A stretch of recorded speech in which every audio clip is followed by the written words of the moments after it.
Ernakulam north police സ്റ്റേഷനിൽ ഗർഭിണിയായ സ്ത്രീയെ പോലീസ് മർദ്ദിക്കുന്നതിന്റെ CCTV ദൃശ്യം പുറത്തുവന്നതിന്റെ പശ്ചാത്തലത്തിൽ അടിയന്തര നടപടിയെടുക്കാൻ DGPക്ക് നിർദ്ദേശം നൽകി മുഖ്യമന്ത്രി. അടിയന്തരമായി റിപ്പോർട്ട് നൽകാൻ ക്രമസമാധാന ചുമതലയുള്ള ADGPക്കാണ് DGP നിർദ്ദേശം നൽകിയത്.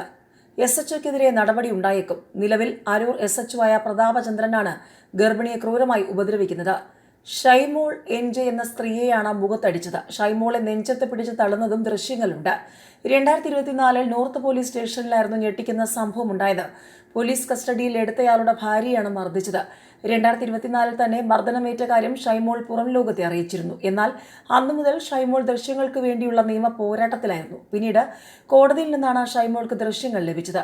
ഷൈമോളെ പോലീസുകാരൻ മുഖത്തടിക്കുകയും പിടിച്ചു തള്ളുകയും ചെയ്യുന്നത് ദൃശ്യങ്ങളിൽ വ്യക്തമാണ്. മർദ്ദനത്തിനു ശേഷം പോലീസുകാരനെ മറ്റു പോലീസ് ഉദ്യോഗസ്ഥർ പിടിച്ചു മാറ്റുന്നതും കാണാം. അതേസമയം ദൃശ്യങ്ങളുടെ അടിസ്ഥാനത്തിൽ ഇതുവരെ നടപടിയെടുത്തിട്ടില്ല. വനിതാ പോലീസുകാർ ഉൾപ്പെടെ നോക്കി നിൽക്കുമ്പോഴാണ് യുവതിക്ക് മർദ്ദനമേറ്റത്. നിയമപാലകർ ഇങ്ങനെ ചെയ്താൽ എന്ത് ചെയ്യും?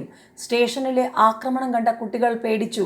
നിയമപോരാട്ടം തുടരുമെന്ന് പ്രതികരിച്ച യുവതി രംഗത്ത്. എറണാകുളം നോർത്ത് പോലീസ് സ്റ്റേഷനിൽ ആക്രമണത്തിനിരയായ യുവതി കടന്നുപോയത് കടുത്ത സമ്മർദ്ദത്തിലൂടെ.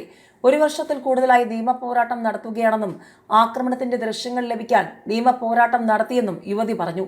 2024 നോർത്ത് പോലീസ് സ്റ്റേഷനിൽ വച്ചാണ് ഗർഭിണിയായിരുന്ന ഷൈമോൾ NJ മർദ്ദനത്തിനിരയായത്. SHO ആയിരുന്ന പ്രതാപചന്ദ്രനാണ് ഷൈമോളുടെ മുഖത്തടിച്ചത്. 2 പേരെ മർദ്ദിച്ച് ജീപ്പിൽ കയറ്റുന്നതിന്റെ ദൃശ്യങ്ങൾ ഭർത്താവ് പകർത്തിയിരുന്നുവെന്നും പിന്നാലെ ഭർത്താവിനെ അറസ്റ്റ് ചെയ്ത് ജയിലിൽ കൊണ്ടുപോയെന്നും തുടർന്ന് കുട്ടികളുമായി താൻ പോലീസ് സ്റ്റേഷനിലെത്തി ആ സമയത്ത് ഭർത്താവിനെ മർദ്ദിക്കുന്നതാണ് കണ്ടത്. കരഞ്ഞു നിലവിളിച്ച് ഉപദ്രവിക്കരുതെന്ന് പറഞ്ഞു. അപ്പോൾ ഉദ്യോഗസ്ഥൻ നെഞ്ചത്ത് പിടിച്ചു തള്ളി മുഖത്തടിച്ചു. ഭർത്താവിന്റെ തലയ്ക്കും അടിച്ചു. തുടർന്ന് ആശുപത്രിയിൽ പോയി. എന്നാൽ തനിക്കെതിരെ പോലീസ് കള്ളക്കേസിട്ടു. സ്റ്റേഷൻ ആക്രമിച്ചു, പോലീസ് ഉദ്യോഗസ്ഥനെ മാന്തി പരിക്കേൽപ്പിച്ചു എന്നൊക്കെ ആരോപിച്ചായിരുന്നു കേസെടുത്തത്. ഇത് സമൂഹത്തിന് മുന്നിൽ തെളിയിക്കേണ്ടത് ആവശ്യമായിരുന്നു. പിന്നീട് ഹൈക്കോടതിയെ സമീപിച്ചതിനാലാണ് ദൃശ്യങ്ങൾ ലഭിച്ചതെന്നും ഷൈമോൾ പറഞ്ഞു. കഴിഞ്ഞ വർഷം നടന്ന സംഭവത്തിന്റെ തെളിവുകൾ ലഭിച്ചത് നിയമ പോരാട്ടത്തിലൂടെയാണ്. അതേസമയം ദൃശ്യങ്ങളുടെ അടിസ്ഥാനത്തിൽ ഇതുവരെ നടപടിയെടുത്തിട്ടില്ല. വനിതാ പോലീസുകാർ ഉൾപ്പെടെ നോക്കി നിൽക്കുമ്പോഴാണ് യുവതിക്ക് മർദ്ദനമേറ്റത്.